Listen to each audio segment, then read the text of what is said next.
Electromagnetic wave क्या होती है? Electromagnetic waves are composed of oscillating electric and magnetic fields in mutually perpendicular planes। तो mutually perpendicular planes का मतलब है, जैसे आप अपने कमरे की एक फ्लोर देख लें और एक दीवार देख लें। ठीक है, तो फ्लोर में सपोज करो मैग्नेटिक फील्ड ऐसे ऑसिलेट कर रही है फ्लोर पे, और ये सपोज कर लो आपकी वॉल है कमरे की, और ये आपकी फ्लोर है। ठीक है, और ये बीच वाली लाइन है दोनों की। तो फ्लोर पे सपोज करो मैग्नेटिक फील्ड ऑसिलेट कर रही है ऐसे, और वॉल पे, दो परपेंडिकुलर प्लेन्स पे, वॉल पे इलेक्ट्रिक फील्ड ऑसिलेट कर रही है। और वो दोनों जहां मिल रहे हैं, वो जो लाइन है वो direction of propagation of wave है। ठीक है, मतलब सपोज कर लो ये एक्स एक्सिस है। ठीक है, तो एक्स वाई प्लेन में, let's say this is y axis, x y plane में इलेक्ट्रिक फील्ड ऑसिलेट कर रही है, और ये इधर जेड ले लो, एक्स जेड प्लेन में मैग्नेटिक फील्ड ऑसिलेट कर रही है। तो इलेक्ट्रोमैग्नेटिक वेव्स क्या होती हैं? ये वो होती हैं जिसमें electric field and magnetic field oscillate करती है in mutually perpendicular planes and also perpendicular to direction of propagation of wave. इसकी डेफिनेशन है जो आपको अच्छे से याद होनी चाहिए। इसके एग्जांपल्स क्या हैं? पूरा spectrum, X ray, UV rays, infrared रे, इवन विजिबल लाइट, ये सब इलेक्ट्रोमैग्नेटिक वेव्स होते हैं। अब बहुत जरूरी पॉइंट है, इलेक्ट्रोमैग्नेटिक वेव्स प्रोड्यूस कैसे होते हैं? They are always produced by accelerating और ऑसिलेटिंग चार्ज। तो चार्ज जब एक्सेलरेट करेगा या ऑसिलेट करेगा, टेक्निकली ऑसिलेशन भी एक एक्सेलरेटेड मोशन ही होती है। So they are always produced by accelerating और ऑसिलेटिंग चार्ज। तो जब भी आप चार्ज को एक्सेलरेट या ऑसिलेट कराओगे तो आपको क्या मिलती है? इलेक्ट्रोमैग्नेटिक वेव वहां से मिलती है। ये 3 नंबर का चैप्टर है, तो इसको पूरे को अच्छे से याद करना। छोटा छोटा सा चैप्टर है। प्रॉपर्टीज क्या है इलेक्ट्रोमैग्नेटिक वेव्स की? सो पहली प्रॉपर्टी वही, they are produced by accelerating और oscillating charge. Second property, they do not require any medium for propagation. Electromagnetic waves radiation होती है, इनको मीडियम की जरूरत नहीं होती ट्रैवल करने के लिए, ये स्पेस में भी ट्रैवल करती हैं। एंड इसकी सेकंड प्रॉपर्टी है। अगला प्लीज ध्यान से देखें, they travel in free space with speed of light. ये स्पीड ऑफ लाइट से ट्रेवल करती है। और जो हमारी elect absolute permittivity of free space होती है इलेक्ट्रिकल वाली, एप्सिलॉन नॉट, और मैग्नेटिज्म में आती है एब्सोल्यूट परमेबिलिटी, उनका स्पीड ऑफ लाइट से बहुत इंपॉर्टेंट रिलेशन है। स्पीड ऑफ लाइट जो होती है 1/√μ0 एप्सिलॉन नॉट के बराबर होती है। ये बहुत इंपॉर्टेंट रिलेशन है, ये आपको याद रखना है। अब अगर इलेक्ट्रोमैग्नेटिक वेव किसी मीडियम में आ जाती है तो उनकी वेलोसिटी चेंज हो जाएगी। So velocity of electromagnetic waves depends upon medium.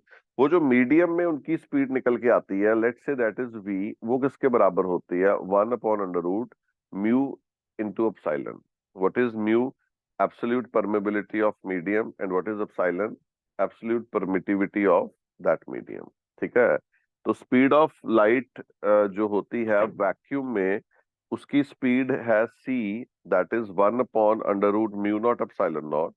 और मीडियम में अगर उसकी स्पीड v है, दैट इज 1/√μ एप्सिलॉन। ये रिलेशन आपको याद करने हैं, बहुत इंपॉर्टेंट है। उससे अगले वाला भी बहुत इंपॉर्टेंट है। Electric field and magnetic field achieve minimum and maximum at same point. तो इलेक्ट्रिक फील्ड जब मैक्सिमम होती है तो इकट्ठे होती है, जब मिनिमम होती है तो इकट्ठे होती है। सिंक में चलती है, ऐसे नहीं कि आगे पीछे कभी भी मैक्सिमम मिनिमम हो रही है। एंड बहुत जरूरी, इलेक्ट्रिक फील्ड और मैग्नेटिक फील्ड का जो रेशो होता है मैग्नीट्यूड का, चाहे मैक्सिमम का रेशो ले लो चाहे रूट मीन स्क्वायर का ले लो, वो स्पीड ऑफ लाइट के बराबर होता है। तो E0/B0 will be equal to C, and E root mean square upon B root mean square will be equal to C। अगर आप स्पेस में करेंगे तो C आएगा, अगर आप किसी मीडियम में कर लोगे तो जो उसकी स्पीड है उसके बराबर आ जाएगा। बट आप फिलहाल ये याद रखें, E0/B0 will be equal to C, या E root mean square upon B root mean square equal to C। ये दो फॉर्मूले बहुत इंपॉर्टेंट है, बहुत काम आएंगे।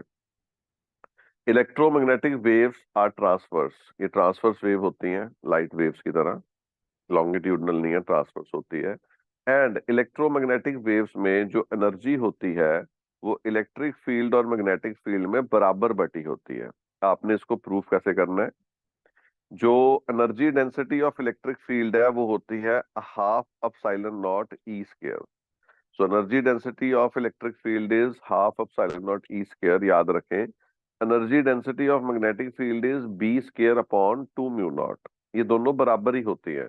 तो किसी एक से शुरू करने, जैसे आप इलेक्ट्रिक फील्ड से शुरू करें, so energy density of electric field होगी half epsilon naught E square. E की जगह डाल दें B into C, cross multiply करके ई की जगह बी इंटू सी डाल दें, तो यहाँ पे क्या आ जाएगा सी स्क्वायर बी स्क्वायर। और आपको पता है सी स्क्वायर किसके बराबर होगा? 1 upon mu naught epsilon naught. तो सी स्क्वायर की जगह पे रख दें 1 upon mu naught epsilon naught. Epsilon naught ने एप्सिलॉन नॉट को मारा तो क्या बन जाएगा? B square upon 2 mu naught, यानी energy density of magnetic field. यानी ये जो एनर्जी डेंसिटी होती है ये दोनों में बराबर होती है, यानी जो भी इलेक्ट्रोमैग्नेटिक वेव की एनर्जी है वो बराबर बटी होती है। यानी टोटल एनर्जी दोनों का सम बोल लो, टोटल एनर्जी डेंसिटी, या ट्वाइस ऑफ इलेक्ट्रिक बोल लो या ट्वाइस ऑफ मैग्नेटिक बोल लो एनर्जी डेंसिटी में।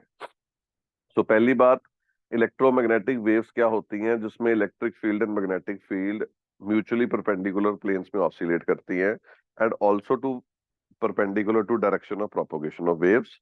प्रोड्यूस कैसे होती हैं अच्छे से याद रखें, they are produced by accelerating और ऑसिलेटिंग चार्ज। इनको कोई मीडियम की जरूरत नहीं है। ये रिलेशन याद रखें, सी होता है 1 upon under root mu naught epsilon naught, E by B का रेशियो सी होता है, ट्रांसवर्स होती हैं एंड जो एनर्जी होती है इसकी इलेक्ट्रिक और मैग्नेटिक फील्ड में इक्वली डिवाइडेड होती है। देखिए, जो एग्जाम पॉइंट ऑफ व्यू से जो इलेक्ट्रोमैग्नेटिक स्पेक्ट्रम है ये बहुत बहुत बहुत इंपॉर्टेंट है। 3 नंबर का चैप्टर है तो एक क्वेश्चन तो इसमें से आना ही आना है, दोनों भी आ सकते हैं, 2 नंबर और 1 नंबर का। ये आपको पूरा याद होना चाहिए। तो जो ऑर्डरली डिस्ट्रीब्यूशन होता है इलेक्ट्रोमैग्नेटिक रेडिएशंस का according to their wavelength and frequency, जो उसके हिसाब से हम बांट देते हैं वेव्स को पूरे को, उसको हम बोलते हैं इलेक्ट्रोमैग्नेटिक स्पेक्ट्रम। अब इसमें सारी वेव्स की आपको वेवलेंथ और कैसे वो प्रोड्यूस होती है और उसके यूजेस याद करने हैं। तो सबसे पहले होती है रेडियो वेव्स। इनकी वेवलेंथ जो है 0.1 मीटर से बड़ी होती है। वैसे तो आपसे वेवलेंथ पूछी जाती है, बट अगर कभी किसी ने फ्रिक्वेंसी पूछ ली, सो फ्रिक्वेंसी होती है speed of light 3 × 10⁸ upon wavelength, जो इस केस में आ जाएगी 0.1, यानी 3 × 10⁹ तो इनकी जो फ्रिक्वेंसी होगी वो 3 × 10⁹ से उल्टा कर देना, कम होगी। रेसिप्रोकल है ना, आपने फॉर्मूला लगाना है frequency is equal to speed upon wavelength. Wavelength आपने याद कर लेनी है, फ्रीक्वेंसी अगर जरूरत पड़ी तो आपने निकाल लेनी है। सी होता है 3 × 10⁸। एंड अगर वेवलेंथ ग्रेटर देन 0.1 है, क्योंकि वो इनवर्स में है ना, उल्टे हैं, सो फ्रीक्वेंसी लेस देन हो जाएगी जो भी निकला। सो फिलहाल आप इसकी फ्रीक्वेंसी याद करें, सॉरी वेवलेंथ याद करें, तो उसकी वेवलेंथ होती है 0.1 मीटर से ज्यादा। ठीक है। अब ये प्रोड्यूस कैसे होती है? They are produced by oscillating electrical circuits having inductor and capacitor. So inductor means L, capacitor means C। तो जब हम चार्ज को LC में ऑसिलेट कराते हैं, पहले LC ऑसिलेशन सीबीएसई में होती थी, इसी चैप्टर में अब रिड्यूस हो गई है। तो जब हम चार्ज को L और C में ऑसिलेट कराते हैं तो हमें रेडियो वेव मिलती है। ये हो गया इसका कैसे प्रोड्यूस होगी। रेडियो वेव्स यूज होती हैं, याद रखना, रेडियो कम्युनिकेशन के लिए यूज होंगी, तो आपको उसके यूजेस याद रहेंगे। ठीक है। तो इनकी एनर्जी बहुत कम होती है क्योंकि इनकी वेवलेंथ हाई है, इनफैक्ट हाईएस्ट है इसके स्पेक्ट्रम में।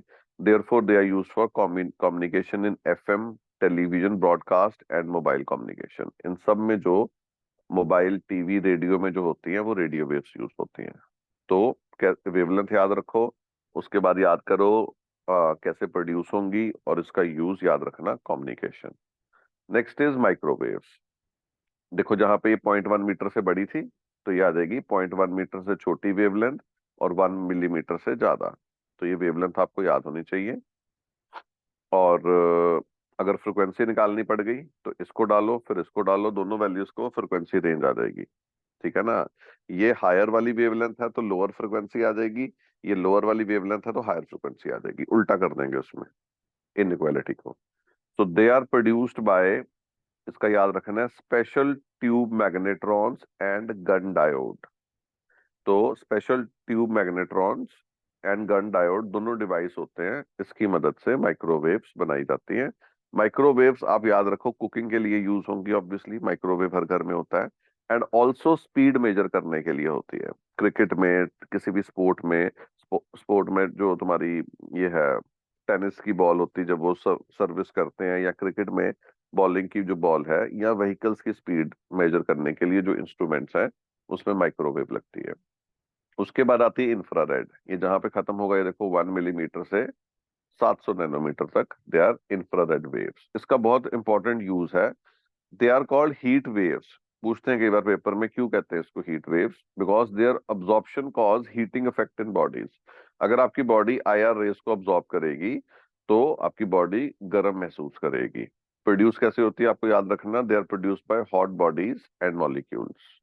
काम किसके आएगी? अब बॉडी अब्जॉर्ब करके हीट होती है तो नेचुरली फिजिकल थेरेपी में काम आएगी, फ्रूट्स को डिहाइड्रेट करने के काम आएगी।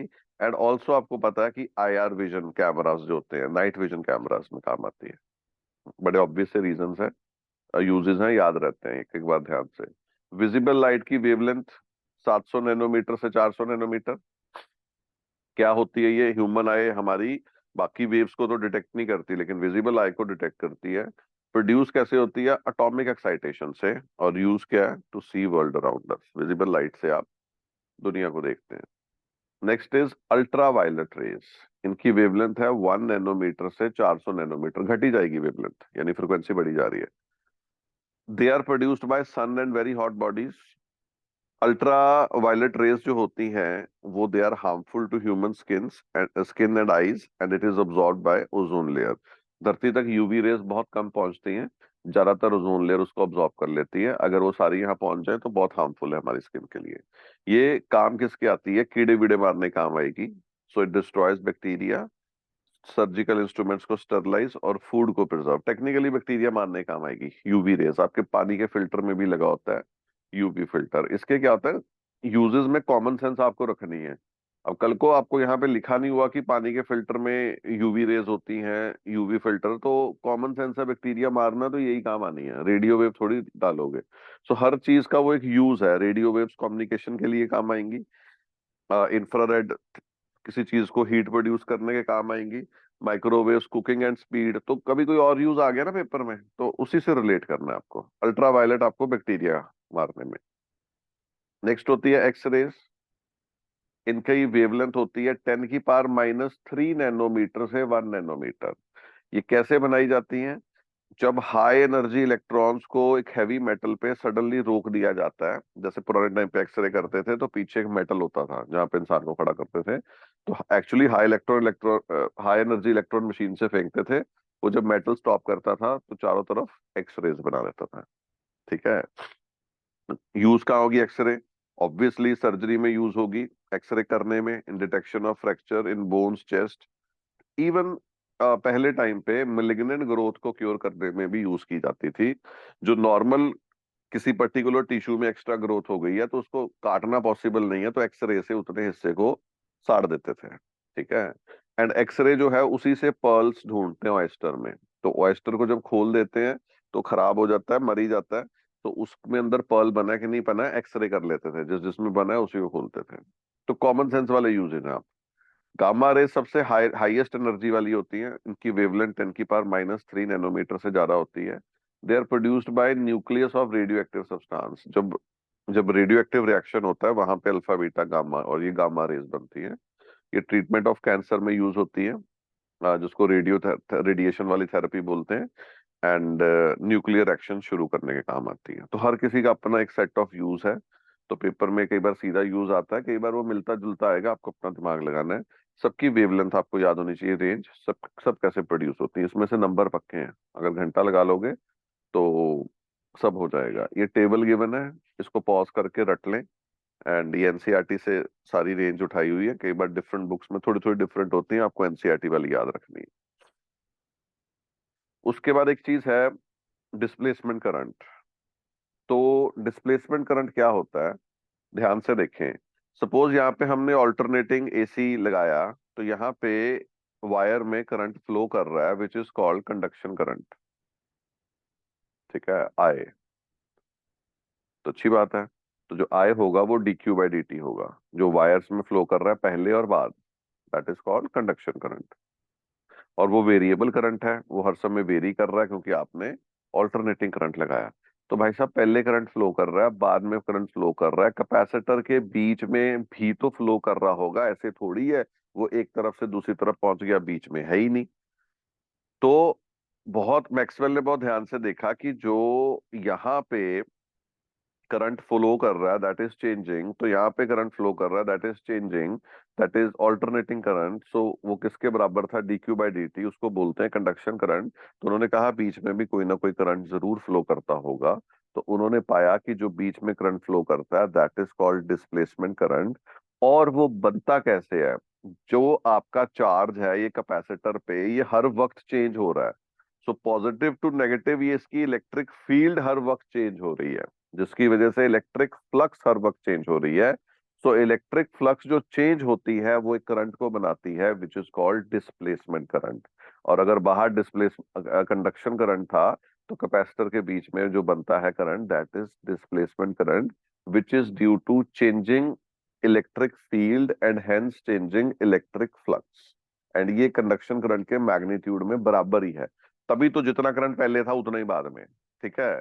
So current which is produced by changing electric flux is called displacement current। पहली बात है आपको पता होनी चाहिए। कैपेसिटर में इलेक्ट्रिक फील्ड क्या होती है, sigma by epsilon naught. What is sigma, q by A. Flux क्या होती है, फ्लक्स होती है ई इंटू ए। तो आप मल्टीप्लाई कर दें, इलेक्ट्रिक फील्ड की वैल्यू लिख दें q by A epsilon naught, और एरिया को ए डाल दें, मल्टीप्लाई कर दें, कट जाएगा। तो टेक्निकली फ्लक्स आ जाएगी क्यू बाय एप्सिलॉन नॉट। तो क्यू कितना आ गया, क्यू कितना आ गया, क्रॉस मल्टीप्लाई कर लें, flux into epsilon naught. Epsilon not constant है, व्हाट इज, ये कौन सी फ्लक्स है, इलेक्ट्रिक फ्लक्स। तो डिस्प्लेसमेंट करंट क्या होगा, dq बाई dt। भाई साहब आना तो वही है ना मैग्नीट्यूड में, तो इसको एप्सिलॉन नॉट को पड़े रहने दो, that is d phi by dt। तो इसका जो मैग्नीट्यूड होता है that is epsilon naught d phi by dt which is equal to dq by dt। So जो करंट प्रोड्यूस होता है due to changing electric flux is called displacement current. Conduction current जो wire में था वो dq by dt था। जो बीच में करंट है वो है displacement which is epsilon naught d phi by dt, जो यहाँ पे डराइव हुआ है, और वो मैग्नीट्यूड में dq बाई dt के बराबर होता ही है। ये भी इंपॉर्टेंट है, आपको आना चाहिए, इसको याद करो।